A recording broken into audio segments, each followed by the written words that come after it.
Hello, আবার একটা নতুন ভিডিও নিয়ে চলে এলাম। এখন আমি মাটিতে বসে আছি মানে কি, বাপি সবজি গোছাবে বলে বসেছে। আমি ভাবলাম একটু তোমাদের সাথে শেয়ার করি। গতকাল রাতে বাজার গেছিলাম, তো রাতে আর সবজি গোছানো হয়নি, ব্যাগে করে রাখাই ছিল। এখন একটু ফ্রি টাইম, তো ঘুম থেকে উঠি এখন বসা হয়েছে। এখন 10টা মতন বাজে, তোমাদের দাদা অফিস বেরিয়ে গেছে। তো চলো তোমাদের সাথে শেয়ার করি যে মানে কি কি বাজার হয়েছে, আর মানে রাত্রিবেলা কতটা ফ্রেশ বাজার পাওয়া যায় সেটাই আমি তোমাদের সাথে আজ শেয়ার করবো। অনেক দিন বাজারের ভিডিও তোমরা অনেকে চেয়েছো, দেওয়া হয়নি, শেয়ার করা হয়নি। চলো দেখাই তোমাদের। এই দেখো, প্রথমে টাটকা টাটকা একদম থোড় পেয়েছি। 3টে থোড় নিয়ে নিয়েছিলাম, তার সাথে একটু বরবটি, ডাঁটা। ডাঁটা জানো তো 100 টাকা করে কেজি, তো আমাদের 100ই নিয়েছি, বেশি লাগবে না, বেশি ডাঁটা পছন্দ করে না। ঝিঙে নেওয়া হয়েছে, আছে এখানে পটল, উচ্ছে, আর একটা স্পেশাল জিনিস গরমে আমাদের এভরিডে খাওয়া হয়।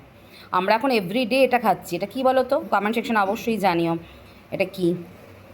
আর যারা জানো না তাদের জন্য বলছি, প্রত্যেকেই জানো আমি জানি, এটা হচ্ছে গন্ধরাজ লেবু। আহা, হাতে নিয়েছি তো পুরো গন্ধে মোহমোহ করছে। আচ্ছা, তার সাথে আছে ঢ্যাঁড়স। এই যে ঢ্যাঁড়স, ওখানে বাপি আর কি ইয়ে করছে, তো ঢ্যাঁড়স। এইখানে আছে, ও এখানে একটা লেবু আর একটাও আছে। অনেকগুলোই লেবু কিনে কিনে ফ্রিজে রাখা হয়। আচ্ছা, আছে হচ্ছে কুমড়ো। এই জায়গাটা নোংরা হয়ে গেছে কারণ এখানটায় সবজি ঢালা হয়েছে, এবার এটা পরিষ্কার করে নেওয়া হবে, আগে সবজিটা গোছানো হোক। এই প্যাকেটে দেখো কি আছে। তোমরা এটা খাও?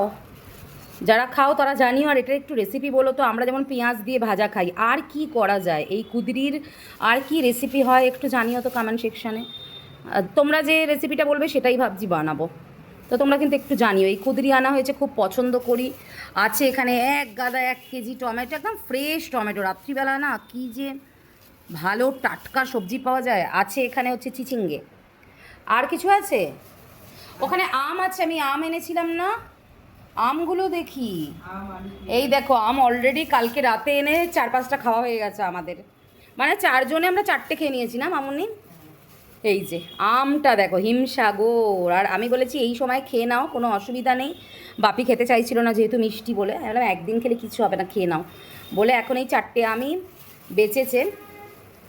এরপর তোমাদের একটা জিনিস শেয়ার করি, যেটা তোমরা অনেকেই বলেছো যে দিদি কোনোদিনও খাইনি, সেটা হচ্ছে এই যে, এটা আমিও কোনোদিনও খেতাম না, মামনি শিখিয়েছে, এখন খুব ভালো লেগে গেছে, বাজারে গেলেই বলি এটা কেনো। এটা হচ্ছে বড় শশা। কারা কারা এটা কেনো বা রান্না করো অবশ্যই জানিও, আর কারা নতুন দেখছো সেটা কমেন্টস করো। এটা মানে বড় শশা বলেই পরিচিত, জানি না এর নাম কিছু আছে কি না। এটা চিংড়ি মাছ দিয়ে যা লাগে অসাধারণ। আর তার সাথে তো পেঁয়াজ, আর আছে হচ্ছে আলু। এই যে পেঁয়াজ আলু আছে। এখানে তো সবজি দেখলেই, সবজির সাথে আরও অনেক কিছুই কিনে এনেছিলাম। আম তো কিনেইছি, ফল কিনেছি, তার সাথে না এই যে কী দেখছো তোমরা, ডিম। তো এই ডিম কিনে এনেছি। তো সবজির সাথে এই ডিম 15টা কিনে এনেছি, কিন্তু একটা স্পেশাল জিনিস যেটা আজকে হবে না, আজ তো সোমবার। এই যে, এই যে কী বলো তো, হাঁসের ডিম। হাঁসের ডিম কিনে এনেছি, তোমাদের দাদাভাই খায় না তাই 3টেই এনেছি। আর হাঁসের ডিম বাড়িতে রাখি না, খুব একটা খাই না তো। আর এই ডিম আমাদের সবসময় বাড়িতে থাকে, যার জন্য আজকে 15টা, মানে গতকাল 15টা নিয়ে এসেছি। কারণ কিছু কয়েকটা ডিম আছে বাড়িতে, মোটামুটি 10টা মতন ডিম আছে, তাই 15টা নিয়ে এলাম। আবার সামনের মাস পড়লে আবার সে এক ট্রে নিয়ে নেবো। তো এই হচ্ছে গতকালের বাজার, যেটা আজকে আমি তোমাদের সাথে শেয়ার করছি। আজ সোমবার, নিরামিষের দিন, নিরামিষ মেনুই হবে। এবার একটু পর তোমাদের সাথে শেয়ার করব আজকে সোমবারের কি কি রান্না হলো। তো এখানেই শেষ করলাম, টাটা। সকলে খুব ভালো থেকো, সুস্থ থেকো, আর এরকম তাজা তাজা বাজার করো, আর অনেক অনেক সবজি খাও। সবজি শরীরের পক্ষে ভীষণ হেলদি। টাটা।